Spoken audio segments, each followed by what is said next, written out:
All right, you guys, Jeffrey Epstein. Where should we begin? There is so much happening right now. Also, in the background, a lot of chatter. There's very little fact. You know what I've realized about the media? The strategy is very 1984. They want to make our reality sort of this ever present. There is no such thing as history. You're supposed to forget yesterday, the week before, the years before. And then whatever they tell us in this moment, you should accept as truth. At the same time, they're totally perverting our focus. There's so many social media apps. Everyone has ADHD. Who in the future is going to have enough focus to read books and to produce reports or to even listen long enough to be focused on a podcast series? I would say that we better strike while the iron is still hot then. So welcome to an introduction of the Epstein Files.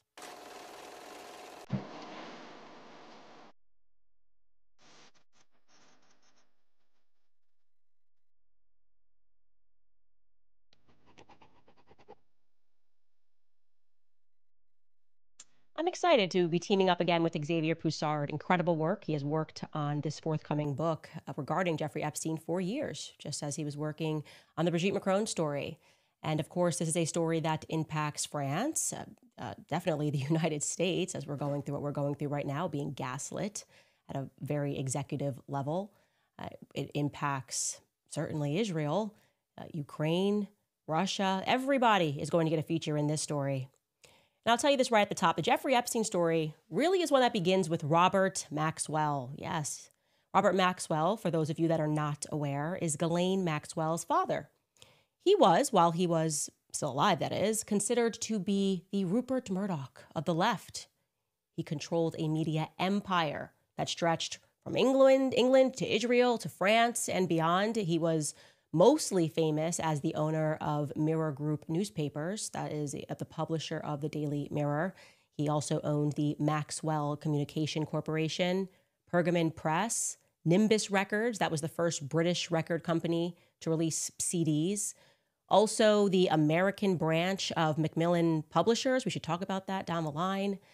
He was a shareholder of MTV Europe, et cetera, you name it. He was also a shareholder of the French media group TF1. He was very much involved with the French elite. We'll discuss that as well in a later episode.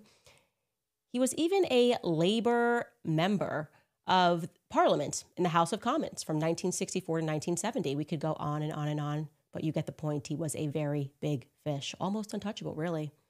And I'm going to tell you how he came to be that big fish because it's really interesting.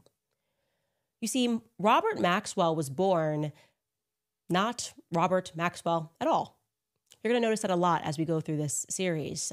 It's a very sophisticated network of what I would refer to as name laundering. A lot of name laundering. You could be one person here, you're somebody else there. And to this day, Robert Maxwell's birth name is still misreported. If you look it up, it'll probably tell you his birth name was John Ludwig or Jan Ludwig. That's what the media says, but that was just another one of his aliases. His real birth name was Abraham Labi Hawk, okay? And he was born in a town called Silo Slatina, which is today a part of Ukraine. I gotta tell you guys, Ukraine just keeps consistently coming up in all of my research, and it's starting to freak me out a little bit. Anyways, at the time that he was born, it was 1923. That was the year.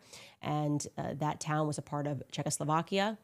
And in terms of who was in his family, his known family, by the way, he's apparently a distant relative of Eli Wiesel. Now, this guy is very controversial. We don't have that much time to get into it. We'll have to save his story for another day. But he essentially becomes the face of Auschwitz. He published tons of literature about what happened while he was at Auschwitz as a survivor. And then other survivors of Auschwitz said he was making it all up and he was never there. And then they couldn't find him in the records. And they said, I mean, this is another Auschwitz survivor, that he was stealing the identity of another person who was there, but it wasn't him. It gets crazy. I only mention that because you will again see that identity crisis could have been the name of this series. It seems to be a running theme in this family. And also identity crisis is a running theme with anything that involves Israel. Anyways, back to Abraham or Jan or Robert. The story goes that he is from a Hasidic family. He studied at the yeshiva, and his parents wanted him to become a rabbi. At the age of 12, he joined what's known as the Betar movement. And that is a young Jewish nationalist movement, a nationalist Zionist movement. And if you're wondering where that Betar is actually a location, you can see where this is going, in Palestine, present-day Palestine in the West Bank. From there, it is said that he joined the Czechoslovak army, and then he was in exile, a refugee that apparently participated in the French campaign. Now, I'm saying apparently because he has presented himself, Robert Maxwell, no less than 5 different versions of what his activities were from 1939 to 1940. What we do know is that he was arrested as a communist agitator, and he was among the Czech refugees that made it into the English camps. And then the story gets kind of weird because despite being a communist agitator, he was allowed to join England's Pioneer Corps. That's the only British unit that was open to foreigners. He then begins using 2 other names. Those 2 names are Ivan Leslie du Maurier, and also he uses the name Leslie Jones, okay? He's assigned at that moment to work in Paris, and that is when he meets Ghislaine Maxwell's future mother. Her name is Elizabeth Maynard, and he marries her on March 14th, 1945 at a Parisian town hall. And when he married her, I should be clear, his name was suddenly Robert Maxwell. He uses the pseudonym when he's married, Robert Maxwell, and that's what he's going to use into the future.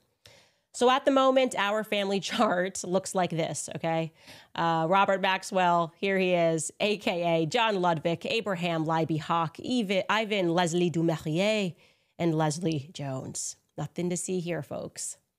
Anyways, he then gets stationed in Berlin as a liaison officer with the Red Army. And the task that he gets is quite significant, okay? They have tasked him, this is the British intelligence agencies, to partner with a German publisher.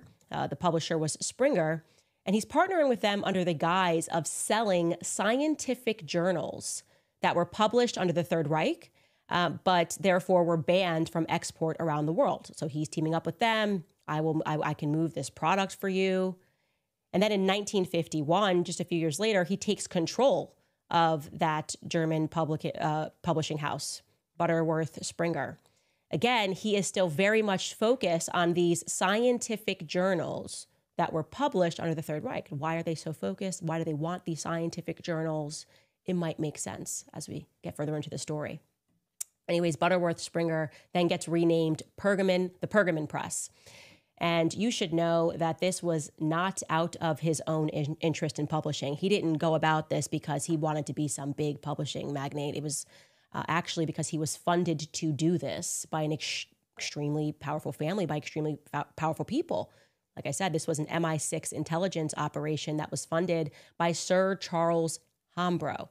He is the director of the Bank of England.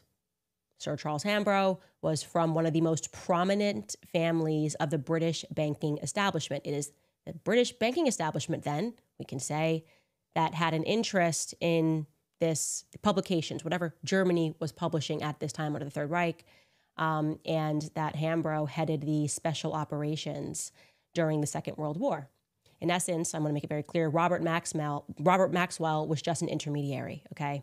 And the British decided that they needed him to be an intermediary elsewhere, also in Russia.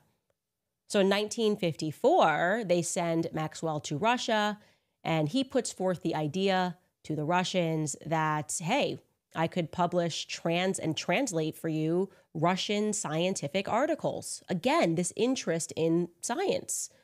Germany, Russia, you're going in there, and they then give him access to Russia and its scientific secrets. I think we can connect the dots here.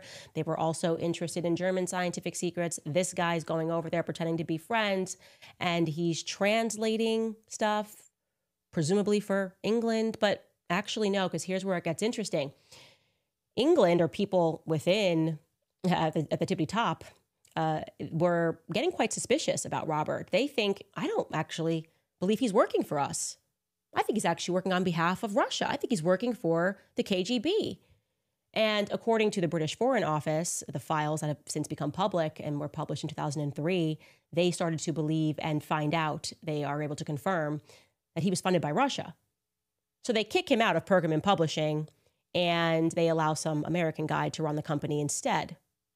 Now, on the KGB side, they eventually do acknowledge that he was, in fact, a very high-up Soviet agent, but he was so high up that even the high-up Soviet spies were not allowed to deal with him directly. And so his allegiance to the Soviet cause was also questioned. Who the heck was this guy truly loyal to? Eventually, it would become apparent that he was not loyal to the crown. He was not loyal to the Soviets. It was actually Israel that held his true allegiance. As early as 1948, he played a major role in the decision of the anti-Stalinist Czechoslovakian government to arm the Zionist paramilitaries. Right? He personally participated in the smuggling of aircraft parts during the 1948 war that led to the creation of the State of Israel. So the man who the British intelligence agencies described eventually as a Zionist that was loyal only to Israel. He was throughout his career a prominent Mossad agent. It totally makes sense given his earlier association with the Betar, that Zionist group, after his parents wanted him to become a rabbi. We learn more about Robert Maxwell through the lens of Viktor Ostrovsky. Now, if that name sounds familiar to you, it is because he is the man who notoriously defected from the Mossad. And if you don't know him, you should become familiar with his work. He felt that he had to defect because their activity was fundamentally unconscionable, and he ended up writing a book revealing Mossad secrets. The book is entitled By Way of Deception. He claims, by the way, that that is the Mossad motto. By way of deception, thou shalt do war. He was confirmed, by the way, as an Israeli agent, so he's not some random crazy guy publishing a book, and he was trying to alert the public to a lot of their shady tactics. And I'll just give you one example of that. Here's what Viktor Ostrovsky had to say about the Mossad. I mean, when I was in the Mossad, and we had a guy that gave us problems in the U.S., and he was speaking out, and he was talking like Pete talked once and said, Israel is bombing Lebanon with cluster bombs. We say, hey, who's that guy? You know? Pete Makaki, we used to call him. Yeah, which is Pete the cockroach. Because he makes a lot of noise and you can't get rid of him. So what you do is you get in touch with a guy in the station in New York or in the station in Washington. You say, tell the guys at B'nai B'rith to label him. And of course the campaign starts, and before you know it, the guy's labeled. And he's an anti-Semite, because that's what we say he is. And that's one stain you cannot wash. Now, it shames me as a Jew to tell you that, but that's the fact, and it's wrong. Very honest, we've been seeing a lot of that as of late, as we start asking questions, meaningful questions that we deserve the answers to, particularly as it deals with Jeffrey Epstein and Ghislaine Maxwell. Anyways, Victor claims that regarding Robert Maxwell, quote, the Mossad financed many of its operations in Europe with money that was stolen from Maxwell's newspaper's pension fund. They got their hands on the funds almost as soon as Maxwell bought the Mirror, his newspaper group, with money that was loaned to him by the Mossad. I'm sorry, just to slow that down and make sure you understand, what he is saying is the Mossad gave him the money to go ahead and buy the Mirror Group Publishing. And then the moment that he got it, they took all of the pension fund money and they spent it so that they could fulfill clearly Israel's interests. Robbing pension funds to support Israel, okay? I think what we can refer to then, this whole, he's pretending that he's a publishing magnate and he's in Germany and he's in Russia and now he's opening all of these businesses in the UK, we can refer to this strategy, this repeat strategy, as the Midas touch, right? We saw this in the story of Emmanuel Macron, a person that's just kind of selected, given a historical background. Suddenly we think that this person's really powerful and amazing and intelligent. It's pretty much the exact same strategy here. Robert Maxwell has somebody giving him money behind him, and he's growing more and more powerful in business. Now, in return for his fake status, I would say, as a publishing behemoth, the Israeli intelligence services allegedly sated Robert Maxwell's sexual appetite by supplying him with prostitutes. Again, this is a direct quote. Quote, the service maintained for blackmail services. since it was revealed that the hotel that he was staying at was actually rigged with cameras, which allowed the Mossad to acquire a small library of video footage of Maxwell in sexually compromising situations. So even though he's working for Israel, Israel is taking out an insurance policy. They're recording him. He's got a thing for prostitutes, and they've got him just in case he gets any ideas. Which, by the way, knowing that maybe he did know they had this catalog of evidence against him since they were the ones supplying the prostitutes, that might explain why Robert Maxwell was so loyal to Israel that he even ratted out his fellow Israelis, or other Israelis, I should say, who tried to do the right thing. So let me tell you this. There was this guy, Mordecai Vanunu. He was a nuclear technician, an Israeli, but he was also a peace activist. He did not believe in weapons of mass destruction. So when he was working in that capacity and discovered that Israel was in fact building weapons of mass destruction related to the extremely controversial Dimona nuclear facilities, right? The nuclear facilities that for a long time they claimed they totally didn't have, he tried everything in his capacity to alert the world to what they were building. He took pictures, and then he took the information that he had, unfortunately, to Robert Maxwell's Mirror publications. And rather than doing what he should have done as a British citizen, sensing a threat to the UK, a threat and saying, hey, they are building a nuclear stockpile, he alerted the Israelis. Robert Maxwell decided to take that information and alert the Israelis that this guy was defecting. And what did the Israelis do? Well, they lured Vanunu to Italy. And then they drugged him. And then they abducted him. And then they secretly transported him to Israel and ultimately just convicted him in a trial that was held behind closed doors. Yeah. The only democracy in the Middle East. Vanunu then spent 18 years in prison, including more than 11 of those years in solitary confinement. He is still being harassed by the Israeli government to this day, who view him as a traitor. What are you going to do? That's what it means to be friends with Robert Maxwell. Ever the negotiator, however, Robert Maxwell also played mediator between Edgar Bronfman Sr., I want to remember his name, Edgar Bronfman Sr. At this point in time, he was the president of the World Jewish Congress, and Maxwell was playing mediator between him and the Soviet authorities during what came to be known as the Refusnik crisis. Essentially, suddenly Israel wanted to get a lot of their people out of Russia. Russia was refusing to allow these people to all just go to Israel, and he then plays negotiator and makes it happen. He later partnered, this is Robert Maxwell, partnered with the Soviets to take over the pharmaceutical company Teva.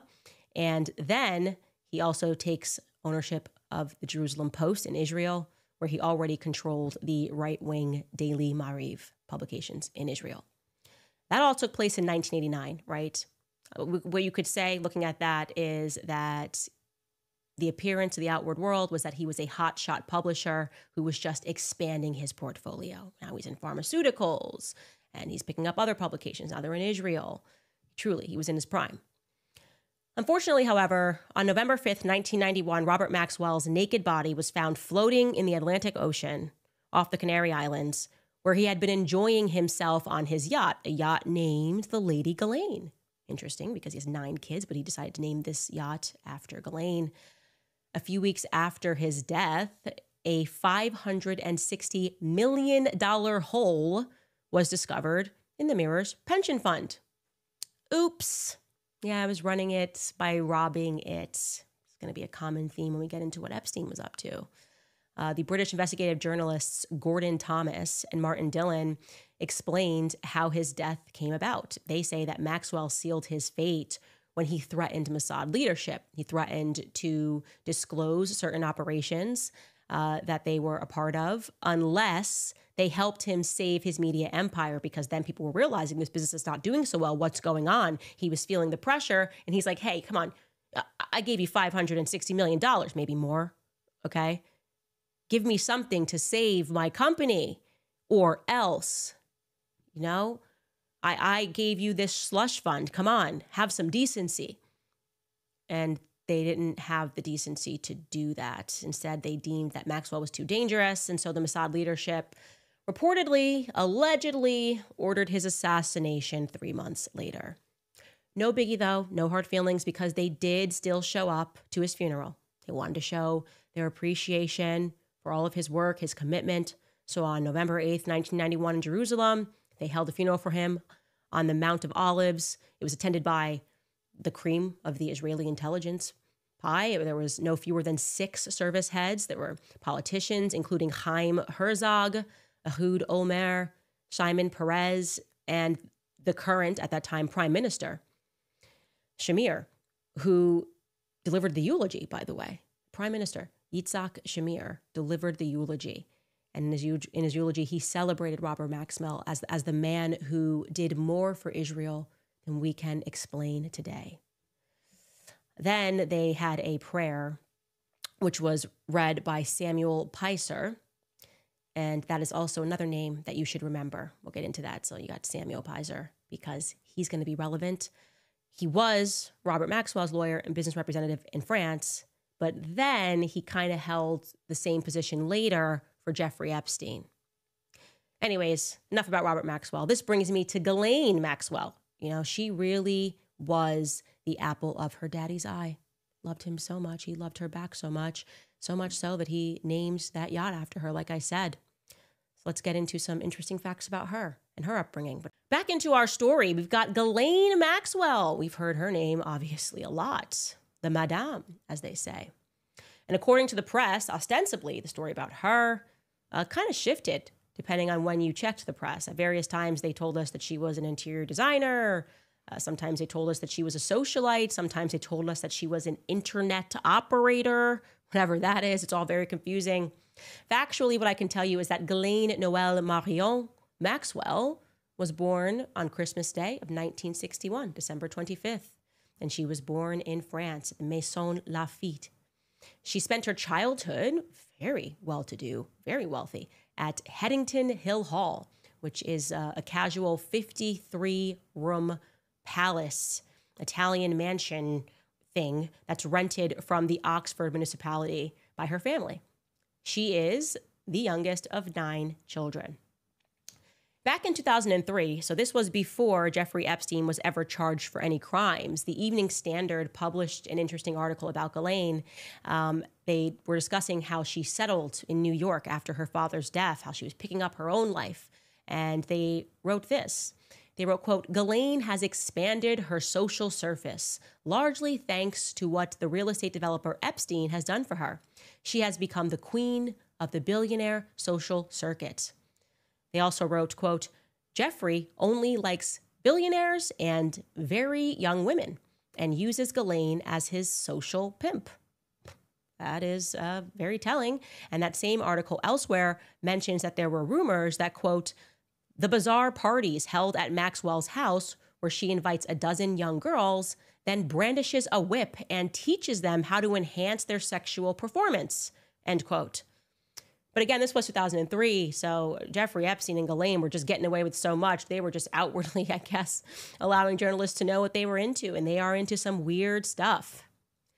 Now I want to quickly fast forward to the summer of 2019. Now we have unpacked this on the podcast this week. That is the notorious summer when Jeffrey Epstein, quote unquote, kills himself. Leading up to this moment, Ghislaine Maxwell had sort of gone missing. Remember, Jeffrey Epstein was arrested in mid-June. They then transport him to a special housing unit. And then he decides, after only a few weeks in custody, that he just can't take it anymore. Like he's just, I can't be a part of this anymore. I have to exit life. Of course, during those just a few weeks leading up to his quote unquote suicide, Ghislaine Maxwell was being hunted down by the media. Jeffrey Epstein gets arrested. He lands at Teterboro Airport, coming back from, of course, Paris. And instantly, the press is in a frenzy going, wait, where's Ghislaine? Where's Ghislaine? Because she's likely very guilty, too. The public wanted her to be arrested as well. And then, of course, Jeffrey Epstein's suicide happened. And I should say right now, it was apparently a very big week for the New York Post. Because remember, On August 10th, it was them that got the world exclusive photos of Jeffrey Epstein just following the suicide attempt. So they didn't know if he was still hanging on here in these shady photos, but he was being transported from the prison to the hospital, and waiting there was a New York Post photographer who captured the exclusive images at like 7:30 in the morning. Totally not weird at all. And that photog also has another name, another alias, and he doesn't want to talk about capturing those world's photos or how he got the scoop so quickly, and then how quickly he maybe fought traffic to get that photo or to answer any questions about those photos. No, he just kind of falls off a cliff. The New York Post gets the exclusive photos. That's great, right? And I've been kind of telling you guys for a while that the New York Post is an Israeli op, in my opinion, looking at all of the facts that are available to me. Anyways, that was August 10th. Big week for them. They got the exclusive photos.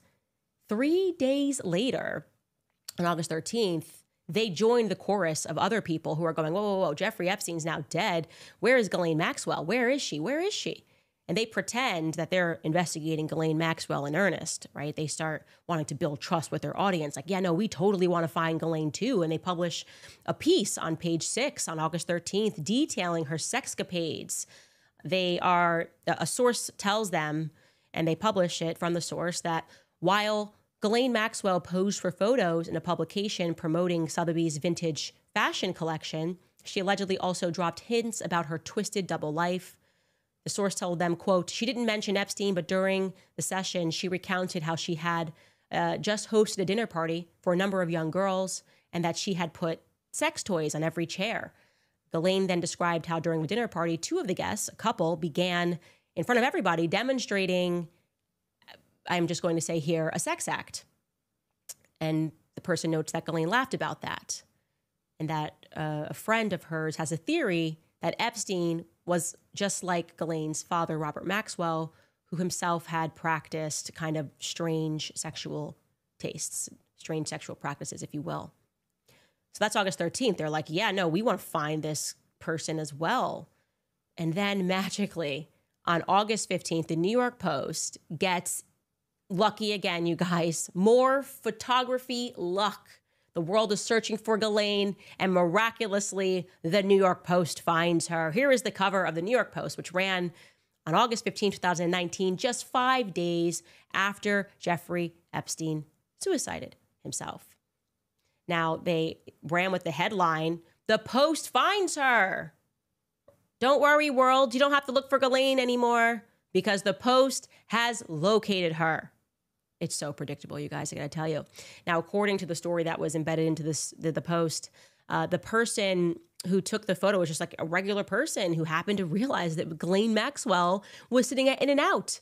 And then that person clearly gave the photo to the New York Post, maybe because they had this fantastic luck with Jeffrey Epstein. And the New York Post diligently reported, here she is at the In-N-Out. And believe it or not, she's just in the middle of LA.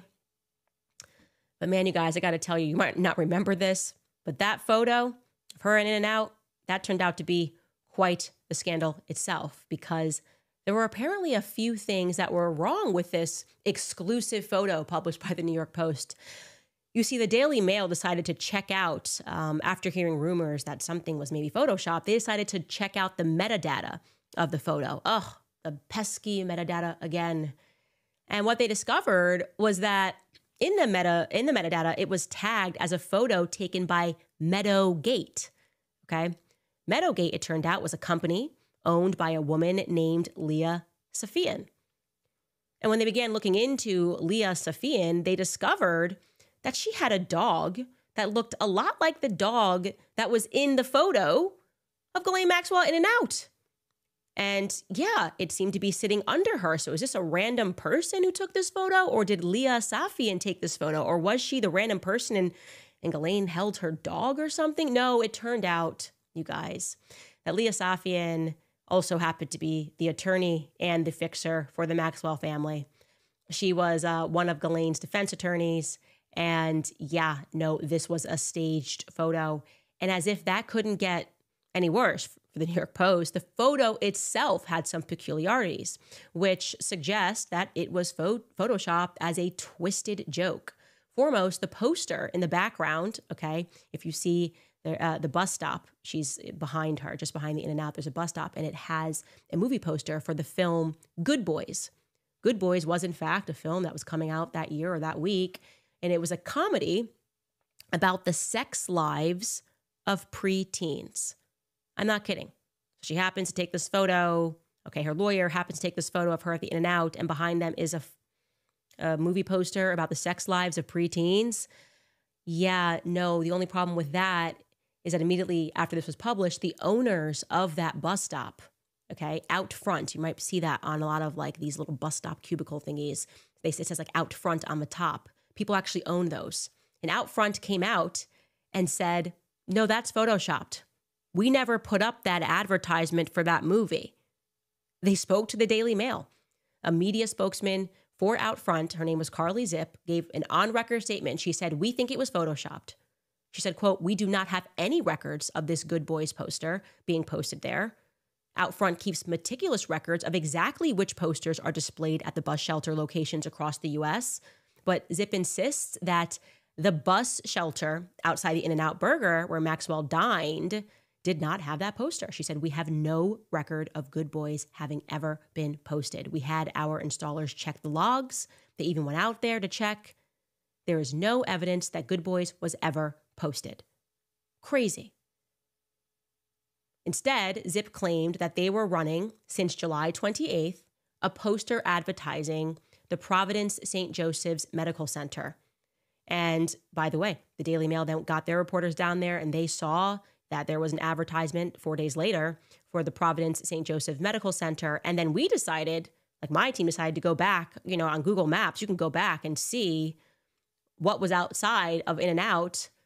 And even though they didn't have anything captured from that August day, we did see that even back in May of 2019, sure enough, they were running a Providence St. Joseph's medical ad. That best ensemble cast thing that you're seeing right there in the picture, that is a Providence St. Joseph medical ad. So they were saying, we do this. This is what was here. We were running that. And so who put that poster in the background? Who did that and why? That's not it, you guys. It's giving Emmanuel Macron's presidential portraits. Oh, is that Andre Gide? Is that the book we put in the background of the pederast? Oh, uh-oh. Just us kind of winking and being sadistic and funny to ourselves. Beyond that, the book Ghislaine Maxwell was reading is really just an FU to the public, okay? The title of that book that she's reading in front of the In-N-Out is The Book of Honor, The Secret Lives and Deaths of the CIA. That's just fantastic. Her lawyer captures her. I mean, is a photo, was she even there? Who knows? Incroyable. Really just incredible work from the New York Post. Remember, this is the same week that they got the exclusive photo of Epstein. See, there's the proof. He actually killed himself. We got the exclusive photo. Now it's like, go away, everybody. Don't look for Ghislaine anymore because we got the exclusive photo. What actually happened? Now, this is not based on any reporting of Xavier Poussard. This is me just surmising myself here. But it looks like an alibi was being created. Like the New York Post might actually be an outfit, and I don't want to say it, might, maybe, allegedly, of Israel. And they were protecting their agents, but also doing it in a really sadistic, wink at the world, ha-ha, what can you do about it way? Anyways, back to Ghislaine, because she is the daughter of a Mossad agent. There's no question about that. Robert Maxwell was her father, and the Mossad does not deny that Robert Maxwell was an agent, and therefore the most obvious link between Epstein and the Mossad would be Ghislaine. But currently, we are being told by the media, by the mocking Israel puppets, by Israel's former prime minister who's come out against Tucker Carlson on X, that it is ridiculous to suggest that Epstein could have been working for the Mossad. There is no evidence that that is anti-Semitic. What happened to Tucker Carlson and Candace Owens, bro? This is like, I don't even know, Newspeak. This is them doing that thing where they delete history right as it's happening and think that nobody's going to go backwards and take a look at what actually happened, or if there was maybe somebody who told us that Epstein was working with Robert Maxwell. because the news story that's emerging is that Jeffrey Epstein and Ghislaine Maxwell met in the 90s, right? So they're saying that news story because Robert Maxwell was already dead. That thereby deletes any possibility that Epstein could have been connected to the Mossad via Robert Maxwell. He really just genuinely met Ghislaine Maxwell in the 90s. And I really hate to destroy that narrative. Actually, I'm lying. I don't really hate to destroy that narrative. I actually just hate liars. But here we go.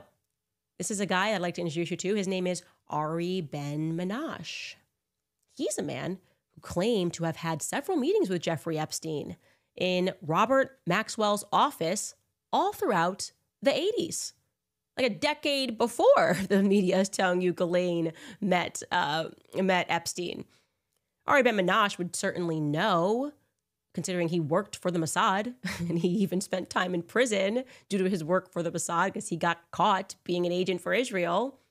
So I'm going to show you this clip, and credit here to the work, tremendous work, and we'll credit people along the way here, of Whitney Webb, Zev Shalev, these people who have been on this Epstein story for years. Well, Zev Shalev has a podcast called Narrative, and he interviewed Ari Ben-Menashe in 2019. I'm going to show you a couple of these clips. If you're listening to this on audio, it might be difficult for you to decipher if you're not reading along, but it's okay because I'm going to break down everything after. Here is the first clip. And again, this is Ari who is speaking with Zalev. Take a listen. So Maxwell introduces you. He says, here's this young guy. Yeah. And did he go by the name Jeffrey Epstein or did he go by a different name? I remember Epstein, Jeff Epstein. Okay. Because he had a different passport that he was traveling in and out of. That's right. Yeah, but that came later. Okay. So he says to you, here's this guy, Jeffrey Epstein, who I know from around. And your Israeli bosses have approved. Oh, okay. Already approved. So it came down from up above. So what did he do? Can you say what he did for you? Like what kind of work did you guys do together? No, he didn't do anything. Oh, so you met him and that was it? I met him a few times in Maxwell's office. That was it. And did he do any arms deals for anybody else that you were aware of? Not that I know. Because there's the, I guess there was an he didn't. MI5 he operation. wasn't very competent. He didn't seem to be a competent guy. He didn't seem to be. But he was a good-looking guy. And Miss Maxwell. Ghislaine, yeah. Fell for him. Early in the 80s. So he is describing how he met Jeffrey Epstein in Robert Maxwell's office, and he is making it clear that he was with Ghislaine. He thinks Ghislaine loved Jeffrey Epstein, and I'm going to let you listen to another clip where he describes how both Jeffrey Epstein and Ghislaine were agents for Israel. Take a listen. She got involved with Israeli intelligence together with him. Right.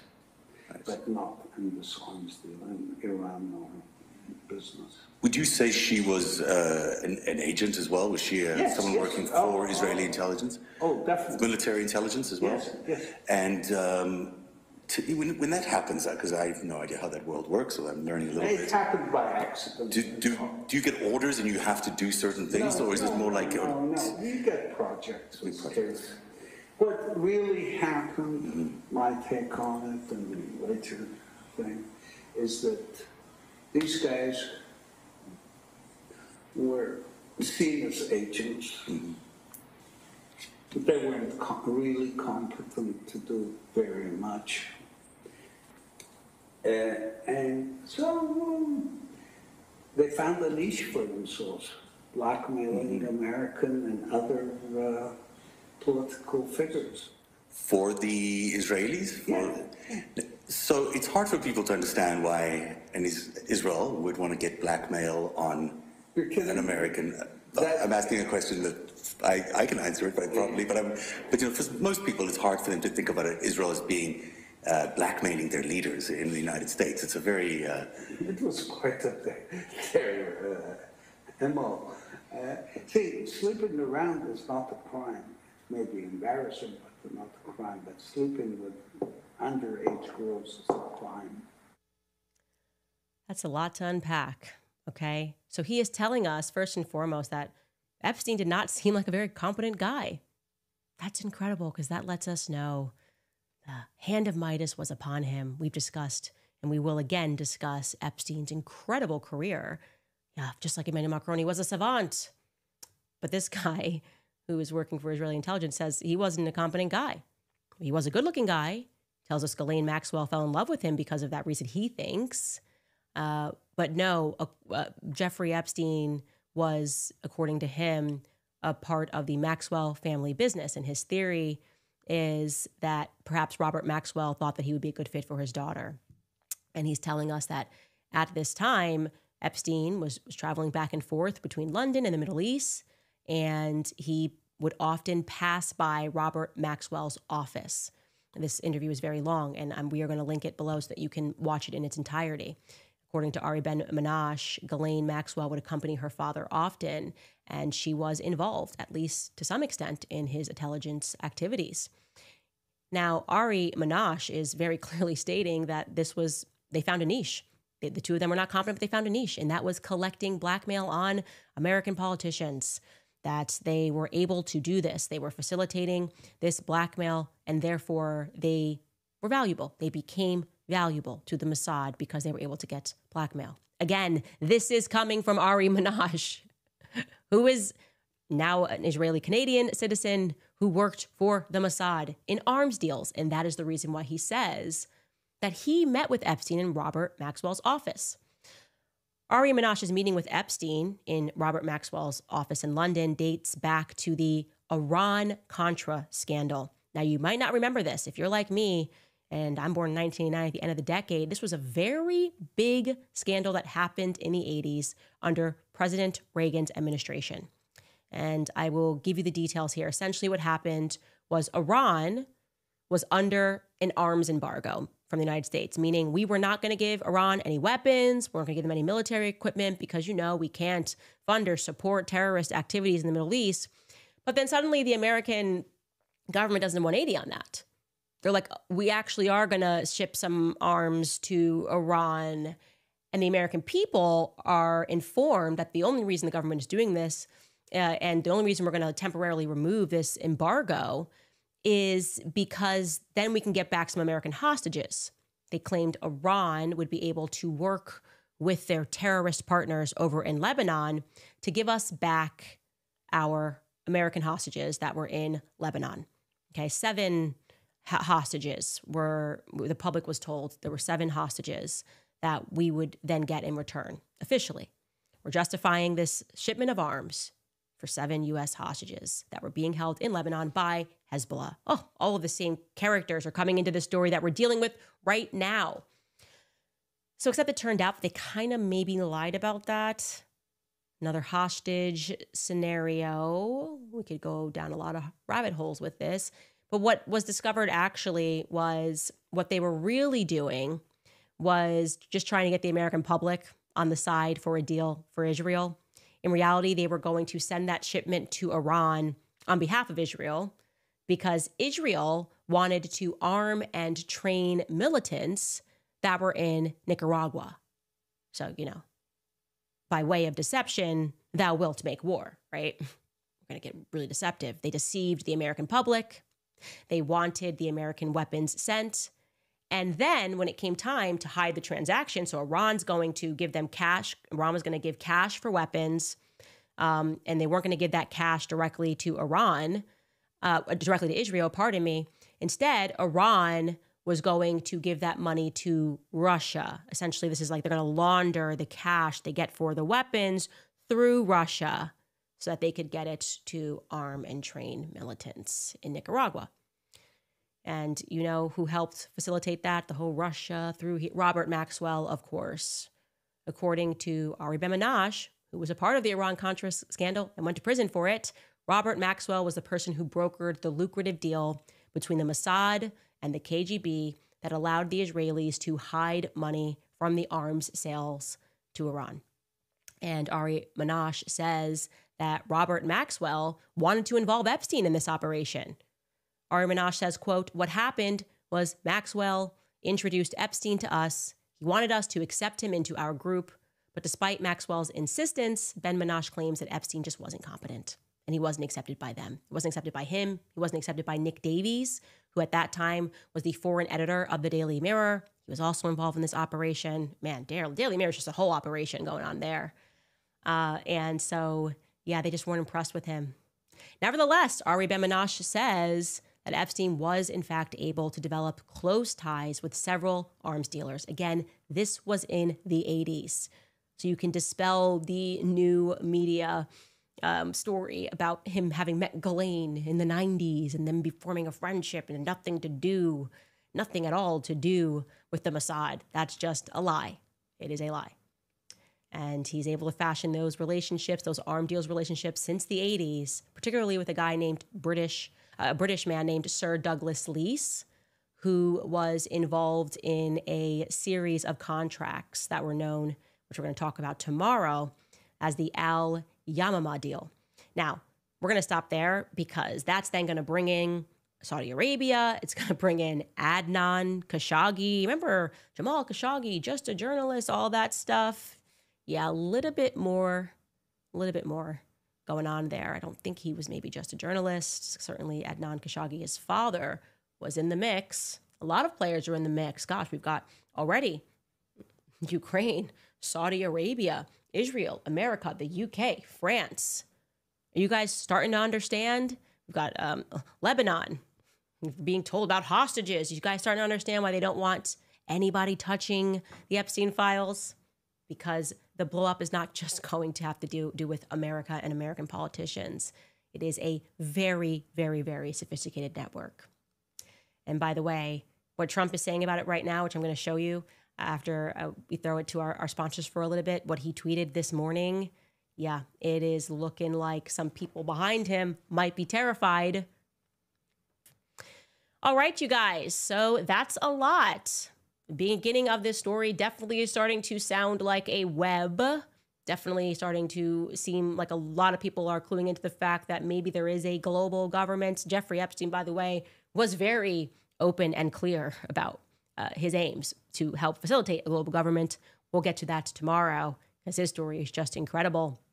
I want to show you this. Trump tweets this today, calling Jeffrey Epstein a Democrat hoax. Did all that? Maybe everything I just shared sounded like a Democrat hoax to you. He wrote on Truth Social, the radical left Democrats have hit pay dirt again. Just like with the fake and fully discredited Steele dossier, the lying from the intelligence agents, the laptop from hell, which the Dems swore had come from Russia. No, it came from Hunter Biden's bathroom. And even the Russia scam itself, totally fake and made up story used in order to hide crooked Hillary Clinton's big loss in the 2016 presidential election. These scams and hoaxes are all the Democrats are good at. It's all they have. They are no good at governing, no good at policy, and no good at picking winning candidates.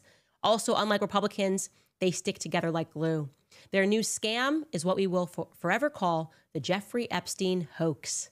And my past supporters have bought into this bullshit, hook, line, and sinker. They haven't learned their lesson and probably never will. Even after being conned by the lunatic left for 8 long years, I have had more success in 6 months than perhaps any president in our country's history. And all these people want to talk about with strong prodding by the fake news and the success-starved Dems is a Jeffrey Epstein hoax. Let these weaklings continue forward and do the Democrats' work. Don't even think about talking about our incredible and unprecedented success because I don't want their support anymore. Thank you for your attention to this matter. Make America great again. A lot going on there. He doesn't want the support of anybody who wants to know more about the Jeffrey Epstein stuff. That's a pretty big statement. Calling it a Democrat hoax, as we uncovered a couple of days ago, he was arrested during the time when Trump was in power in 2019, that second time. Rather, I think the first time he was arrested back in 2007, and you can correct me if I'm wrong, Skylar, was it George Bush was president? Yep, that's correct. And so it doesn't really seem like that might have been a Democrat hoax, given the fact that these were federal charges and Republicans would have been in charge. And also, I think people from both sides are calling for this. It's not just Republicans or just Democrats that want these files. It's like the first time everyone is together on this. And it's interesting to say, like, we should move on from Jeffrey Epstein in a post where you are also throwing it back to all of these other hoaxes, right? So we get to keep talking about the laptop. We get to keep talking about the Russia hoax, which we fully agree were hoaxes. That's why we were behind you as your supporters saying these are hoaxes. There is no fire here. There's not even any smoke here. And we followed you. We are that same base of people that have the wherewithal to know when we are looking at a hoax and when we are looking at something that is deeply sinister. You can't just edit our ability to see that, okay? We were clever enough to perceive a hoax then, and we're clever enough to perceive what is clearly not a hoax now. That's what I would say. That's what I would offer back. But Mr. Trump, Mr. President Trump, respectfully, if you'd ever like to come on my podcast, last time we spoke, I'd welcome you to explain in long format how you perceive this to be a hoax and who particularly you see as facilitating this hoax. I also invite you to, blink twice if you've got some Zionists that are behind you that are making you real nervous to talk about this. Blink twice. Anyways, Rep. Thomas Massie is one such Republican who is basically saying, nope, we're not getting away with this. You guys are not getting away with that. He has launched a long shot attempt to force a vote on the releasing of the Epstein files. He announced, this on X, that he is going to force a vote on this. And if nothing else, we will at least know who is voting against the release of the Epstein files. Here's what he shared on X. He wrote, "We all deserve to know what's in the Epstein files, who is implicated, and how deep this corruption goes. Americans were promised justice and transparency. So we're introducing a discharge petition to force a vote in the U.S. House of Representatives on releasing the complete files." You can see that already has 11,000 retweets. He then explains a discharge petition is a procedural tool for bypassing leadership. In 7 days, we can start collecting signatures.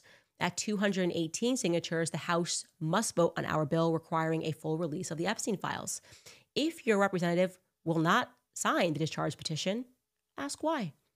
So certainly do that, guys. We'll keep you posted on that. I will when he gets his petition going for signatures, I will get that up and make sure that I'm promoting it because this matters. Like I've said, this matters. All right, you guys, I'm going to get into some of your comments. First, I want to tell you guys a new Shot in the Dark episode is out. It is the introduction to our birth control series. Definitely worth watching. It is entitled The Birth Control Industrial Complex because that is exactly what it is. Episode 23 of A Shot in the Dark. Ladies, if you are taking birth control, please start your engines and start watching that series because it is a deeply sinister agenda, the effects of which I think are being felt today, given the fact that so many people are struggling with fertility. And that was exactly what they designed it for, birth control, controlling births. I think it was kind of in the name now that I look back on it. All right, let's get into some of your comments. What are you guys thinking about all of this? What are you guys thinking about what Trump is saying? He's saying he doesn't want support anymore. Our first comment comes from Will Wallace. Will Wallace writes, Ghislaine Maxwell sits in prison, yet no solicitors, no victims naming perpetrators. We're not stupid, America. It's obvious that there's a powerful influence that is keeping this information under wraps, which makes me believe it is definitely not unalived. I think you mean that Jeffrey Epstein. I'm not sure what you mean there. Epme writes, in relation to the deep state and the few elites that are calling the shots, I think it's worth looking into the annual Bilderberg meetings. No journalists are allowed in, and they are really high-profile people that are invited each year. Yep, I'm aware of those meetings, and it's definitely something that people should be aware of. Albert Zampiri writes, God bless your work, Candace. Here's a little something for baby Roman. Thank you so much for the support. I appreciate everybody, every dollar that goes towards supporting independent journalists, many of who were involved in this series. Obviously, first and foremost, Xavier Poussard. I'm bringing you this series in conjunction with him, and he has effectively risked his life to bring forth the Brigitte Macron series. And all of it is connected. It is a web. Speaking of web, I know that he relied on reporting of Whitney Webb. Many of you guys have mentioned her. I do intend throughout this series to eventually get her on the show to speak about all of her work after we kind of dump all of these files.